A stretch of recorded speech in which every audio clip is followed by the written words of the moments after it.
Hello, my name is James Bishop and I am going to read to you a chapter from my new book, The Worst Day Ever.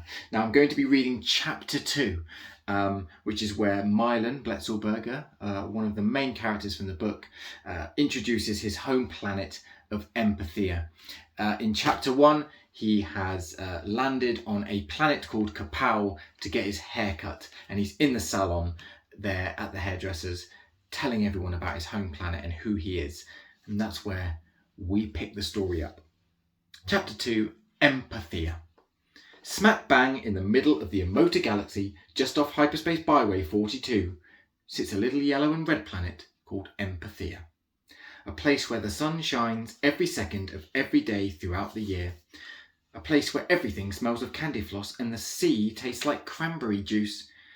A place where the birds and trees all sing together in perfect harmony. A place of simple perfection. A utopia. My home. Not much has been written about Empathia, so the chances are this is the first time you've heard of it. We keep ourselves to ourselves, no one visits, and we don't get out much. Or at all, in fact. And there is a very good reason for that. You see, we Empathians feel everything, and I mean everything. We are cursed with an overwhelming sense of empathy for others. Sounds weird, right? Let me explain. Imagine you stub your toe on the edge of your bed. Pretty painful, yes? But only for you.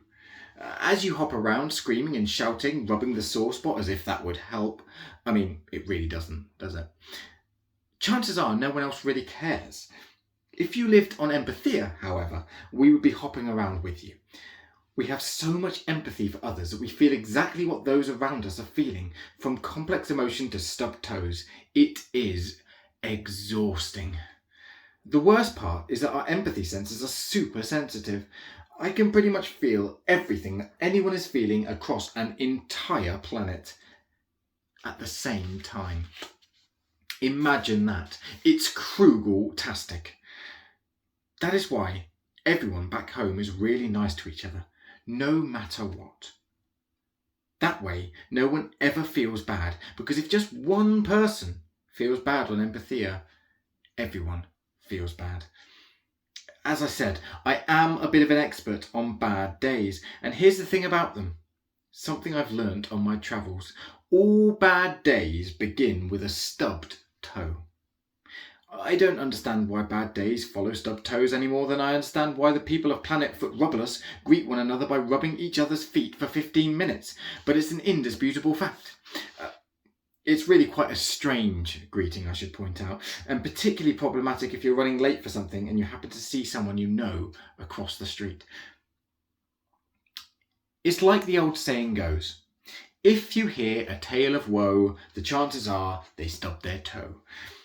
I say old saying, I made it up a long time ago, so I guess it's kind of old. Look at me rambling. You want to understand what makes me such an expert on bad days, right? I do that a lot, ramble on, and get completely distracted.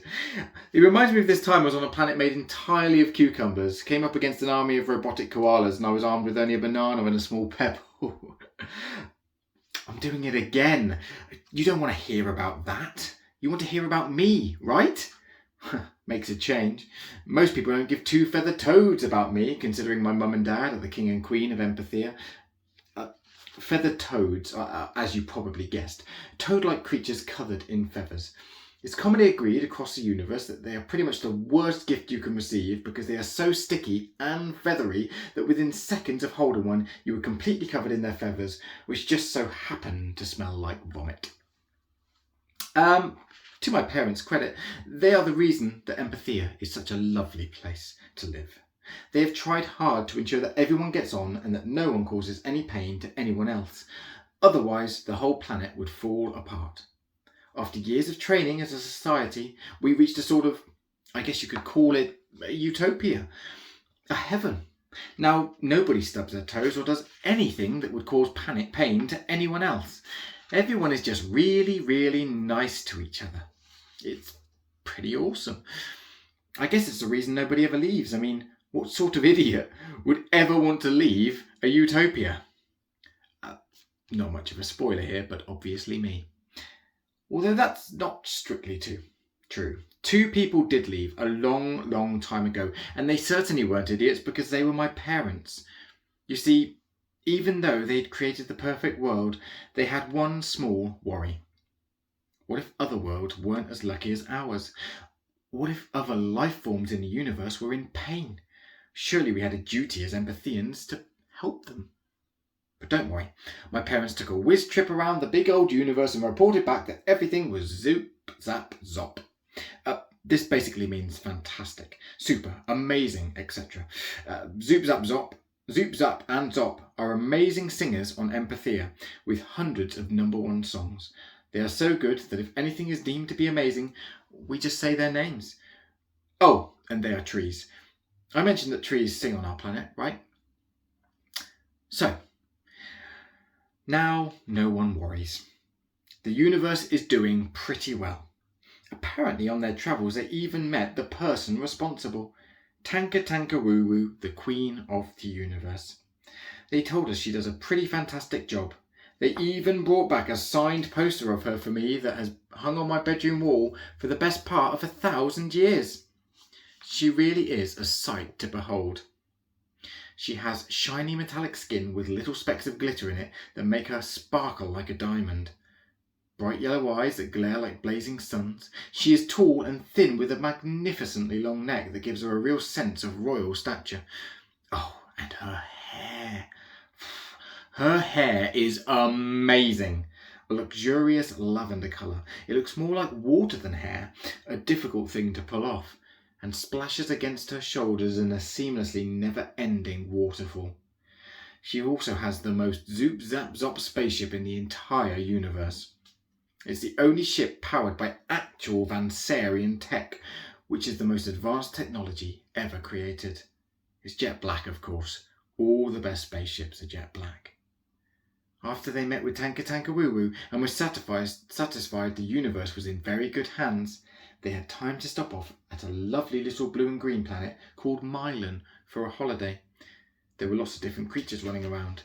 Some hairy, some not. Some on land, some in water. Some wore glasses, some wore contact lenses. It was a real mixture of weird and wonderful life forms, but mostly it was the most breathtakingly beautiful place they had ever seen. So much so that they named their only child after it. Yep, me. My name is Mylan Bletzelberger, and this is the story of how I happened to discover the worst day ever. That's right. Ever. The worst day that anyone has ever had in the entire history of the universe. Some claim, right? But I promise you, it's the truth. That was chapter 2 of The Worst Day Ever, and I hope you enjoyed it.